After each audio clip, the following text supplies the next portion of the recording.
On Monday, February 6th, 35 food service employees of the Hastings Public School System, who feed around 4,000 children throughout the district, outlined their grievances in their contract renewal process and announced their intent to strike. What do we want?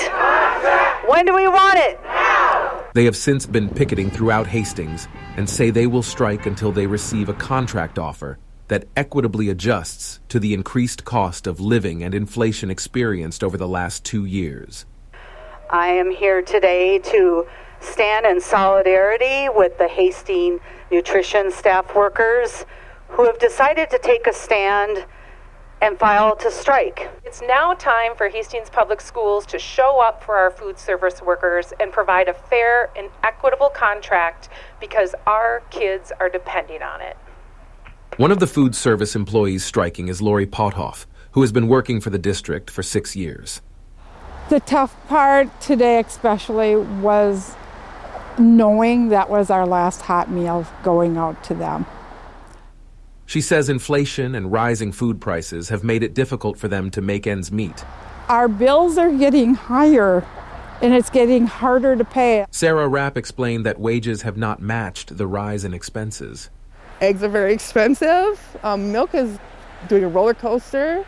Gas. I don't know how many times I've said I'm done. I'm going to go find a new job. I need to make more money. One of the grievances voiced by food service workers at Monday's rally was expressed as experiencing a difference in what the proposed contract contains versus how that contract has been presented. Enough is enough. We expect you to protect them now, to pay them, and give them the contract that they deserve. Documentation for the district's last, best, and final offer was publicly released during a special meeting held in the morning on February 6th, which displays a full breakdown of the proposed contract. These documents can be found on the Hastings Public Schools Board Book website.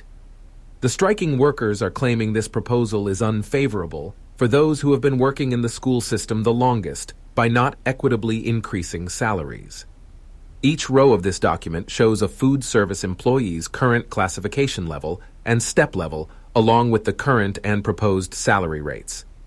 Valerie Engstrom, the lead cook for the Hastings Middle School, explained that historically, many of ISD 200's food service employees entered at the third level of classification and third step level. Well, it used to start as a 3-hour when people used to apply, but then it only goes up pennies from the sub-wage, then you climb all these steps and it takes forever.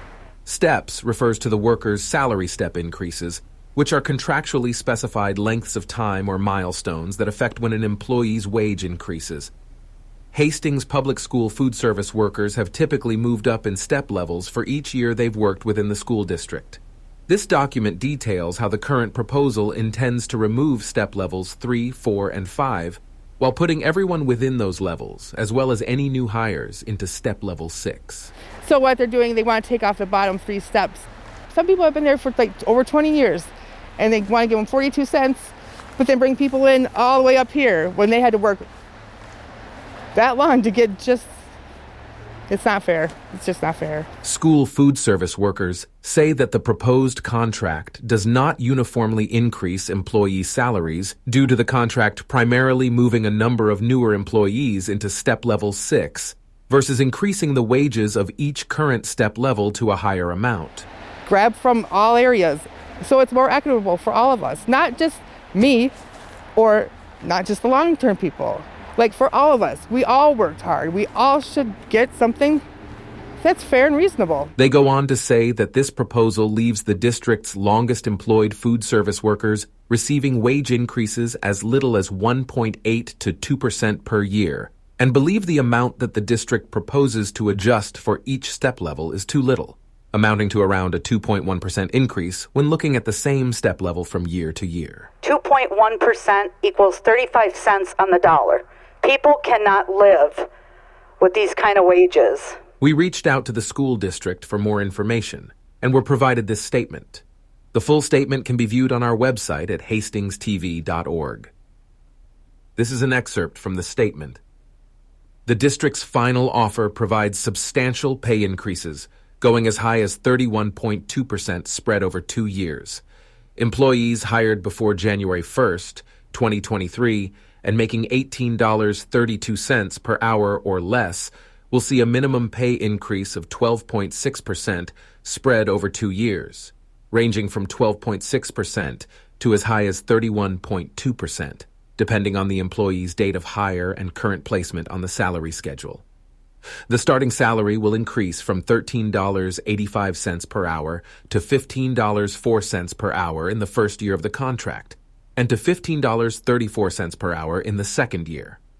All employees hired before June 30th, 2022, will receive a total of $1,200 in retention payments to be split into a one-time $600 payment to be made in each year of the contract.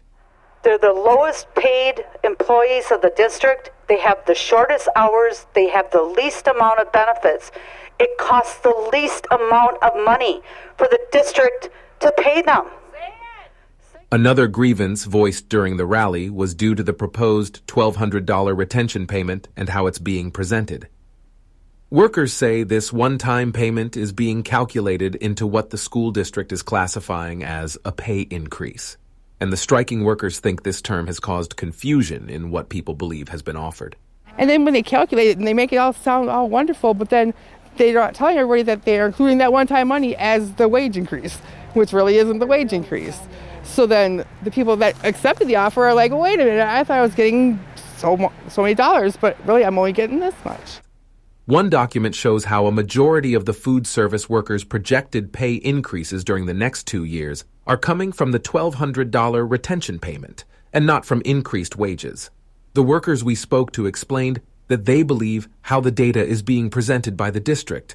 While it's technically accurate, it can also be misleading in what people think is being offered. For example, looking at the single employee proposed to receive the highest percentage pay increase of 31.2%, workers are saying that including this one-time payment within the percentage being called a pay increase is not the same as that employee receiving a 31.2% wage increase that would continue to remain in place after the next 2 years. They are frustrated in how unclear this point has come off in conversations regarding their contract. When I started, it was a really good morale, but with this contract and with working short staff, you can tell our morale is down. You know, the district has 2,500 kids in it, and, you know, to be recognized and felt worth, you know, that we're appreciated. And, you know, it's hard, heavy, hot, lifting, fast-paced. You don't sit down. After the lockdown, insane. It was insane. And they gave us nothing. Then we had to work in the summer for less pay because that's not in the contract.